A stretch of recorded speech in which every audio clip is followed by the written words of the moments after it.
একটা হাদিস সেদিন আমরা জানলাম, সেটা হলো যখন মানুষ ঘুমায় তখন শয়তান চলে আসে কাছে, মানে সবার সাথে একটা করে শয়তান আছে, ওই শয়তান চলে আসে, ওর নাম হচ্ছে কারিন, ওর নাম হচ্ছে কারিন, যেটা কোরআনে আছে। সে এসে এই যে আমাদের গর্দান আছে, এই গর্দানের মধ্যে তিনটা গিট দেয়,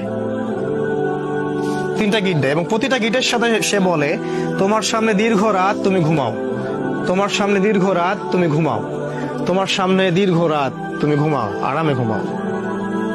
রাসূল সাল্লাল্লাহু আলাইহি ওয়াসাল্লাম বলছেন, যখন বান্দা যদি ফজরের আজান শুনে উঠে যায় তাহলে একটা গিট খুলে যায়, যদি সে ওযু করে তাহলে আরো একটা গিট খুলে যায়, আর যদি সে জামায়াতে এসে সালাত আদায় করে তাহলে তিনটা গিটই খুলে যায়। আর যদি এই তিনটা কাজ আমরা না করি, সকাল 8টা 9টা 10টায় উঠি, তাহলে তিনটা গিট নিয়ে সকাল করবে সে।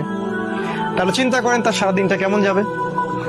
আর হয়তো এই কারণেই রাসূল সাল্লাল্লাহু আলাইহি ওয়াসাল্লাম 3বার করে মাসাহ করেছেন, যাতে করে শয়তানের প্রভাবটা কম হয়। এটা একটা রিজন, এটা একটা ফজিলত।